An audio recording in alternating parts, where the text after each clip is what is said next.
अस्सलाम वालेकुम viewers, C++ के अंदर ऑब्जेक्ट ओरिएंटेड प्रोग्रामिंग की एक न्यू वीडियो में हाजिर हूँ। आज की इस वीडियो के अंदर हम इनहेरिटेंस की लास्ट टू टाइप्स को डिस्कस करेंगे, जो कि हैं हायरार्किकल इनहेरिटेंस और हाइब्रिड इनहेरिटेंस। तो सबसे पहले हम हायरार्किकल इनहेरिटेंस को देख लेते हैं। हायरार्किकल इनहेरिटेंस बेसिकली जब हम किसी एक क्लास से मल्टीपल क्लासेस को इनहेरिट करते हैं तो उसे हम हायरार्किकल इनहेरिटेंस कहते हैं। लाइक यहाँ पे एक क्लास से 3 क्लासेस इनहेरिट हुई हुई हैं, ठीक है। और अगर फर्थर हम इन्हें नीचे भी इनहेरिट करते जाएं, इन 3 क्लासेस से भी फर्थर क्लासेस को इनहेरिट करते जाएं, तो ये एक टॉप टू डाउन हायरार्की बनती जाती है, ठीक है। इस तरह से जब हम इनहेरिटेंस परफॉर्म करते हैं तो इसे हम कहते हैं हायरार्किकल इनहेरिटेंस, ठीक है व्यूअर्स। हायरार्किकल इनहेरिटेंस को हम यहाँ पे प्रैक्टिकली देख लेते हैं। लाइक यहाँ पे मैं एक क्लास क्रिएट कर लेता हूँ ए के नाम से।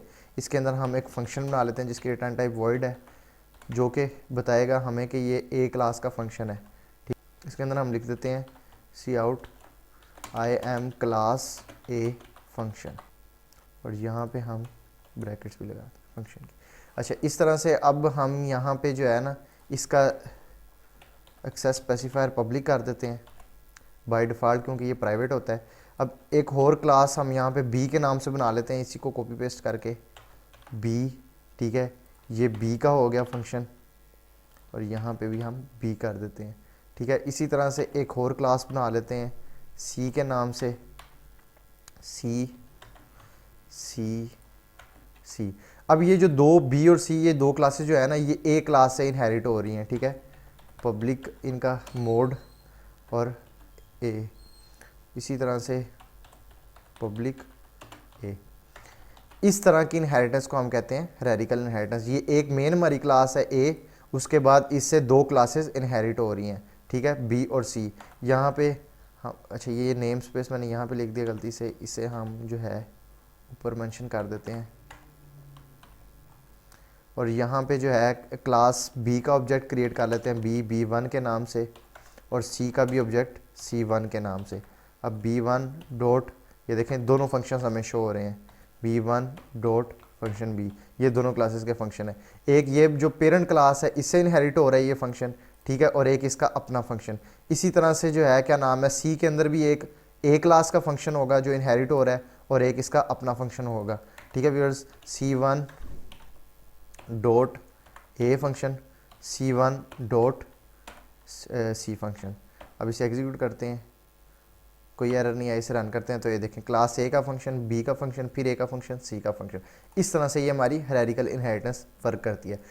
इसके बाद हमारी जो लास्ट टाइप ऑफ इनहेरिटेंस है वो है हाइब्रिड इनहेरिटेंस। हाइब्रिड इनहेरिटेंस क्या होती है? Combination of hierarchical and multiple inheritance, ठीक है, जो कि कम्बिनेशन होती है हायरार्किकल और मल्टीपल इनहेरिटेंस इन दोनों का। मल्टीपल इनहेरिटेंस अगर आपको नई आइडिया क्या होती है तो लिंक डिस्क्रिप्शन में अवेलेबल है, वीडियो जाके देख ले, आपको पता चल जाएगा मल्टीपल इनहेरिटेंस किस तरह से वर्क करती है।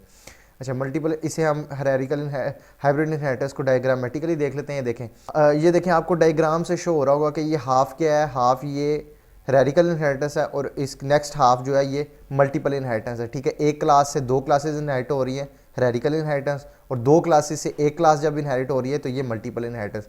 इस तरह से ये बन जाती है हाइब्रिड इनहेरिटेंस, ठीक है व्यूअर्स।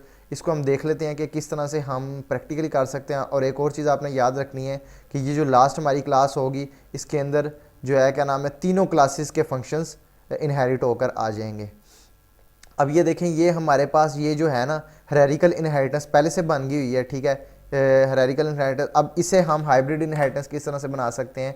इन ये बी और सी, ये जो दो क्लासेस हैं, इनसे हम एक और क्लास को इनहेरिट कर लेते हैं, क्लास डी के नाम से बना लेते हैं, पब्लिक बी, पब्लिक सी, ठीक है व्यूअर्स।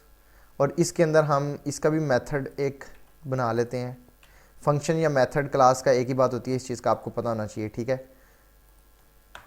अब यहाँ पे डी क्लास का फंक्शन, अब हम यहाँ पे डी का एक ऑब्जेक्ट क्रिएट कर लेते हैं, D1 डॉट, ये देखें ए क्लास का भी मेथड हमें शो हो रहा है, बी क्लास का भी, सी क्लास का भी और डी क्लास का भी, ये सारे मेथड्स हमें शो हो रहे हैं। अब हम वन बाय वन ने कॉल कर लेते हैं। ए क्लास का भी D1 डॉट, बी क्लास का भी D1 डॉट, सी क्लास का भी D1 डॉट, डी क्लास का भी। लेकिन अभी हमें ना यहाँ पर एक एरर आएगा, ठीक है। वो एरर अब हम इसे एग्जीक्यूट करते हैं तो ये देखें हमें एक एरर आ रहा है। ये एरर क्यों आ रहा है? इसे हम कहते हैं डायमंड प्रॉब्लम। ये जो है ना, ये सारी चीज़ें हम नेक्स्ट क्लास में डिस्कस करेंगे, ठीक है। ये क्या होती है डायमंड प्रॉब्लम और इसको हम किस तरह से सॉल्व करते हैं, ये हाइब्रिड इनहेरिटेंस के अंदर क्यों आती है, ये सारी चीज़ें हम नेक्स्ट वीडियो के अंदर इंशाल्लाह डिस्कस करेंगे। तो इसे अभी हम कमेंट कर देते हैं, ठीक है। और ये देखें, ये बी का फंक्शन और सी का फंक्शन जो है ना उसमें इनहेरिट हो रहा है, ये एग्जीक्यूट हो जाएगा। ये देखें, यहाँ से हम इन्हें ख़त्म कर देते हैं ताकि हमें क्लियरली नज़र आ जाए पहले वाले जो हमने बनाए थे। ये क्लास बी का फंक्शन, क्लास सी का फंक्शन, क्लास डी का फंक्शन, ठीक है। इसके अंदर अब क्लास ए का फंक्शन भी आना चाहिए, नहीं तो ये हाइब्रिड इनहेरिटेंस किस तरह से होगी, ठीक है। फिर तो ये सिर्फ मल्टीपल इनहेरिटेंस बन गई है, ठीक है। लेकिन क्लास ए का फंक्शन क्यों नहीं इसके अंदर आ रहा और ये हमें क्यों एरर आ रहा है, इसे हम कहते हैं डायमंड प्रॉब्लम। ये इंशाल्लाह हम नेक्स्ट वीडियो के अंदर डिस्कस करेंगे। वीडियो अगर आपको पसंद आए तो काइंडली चैनल को सब्सक्राइब करें और साथ में बेल आइकन भी दबा दें ताकि आने वाली तमाम वीडियोज़ आपको मिलती रहें। तो मिलते हैं फिर नेक्स्ट वीडियो में। अल्लाह हाफिज़।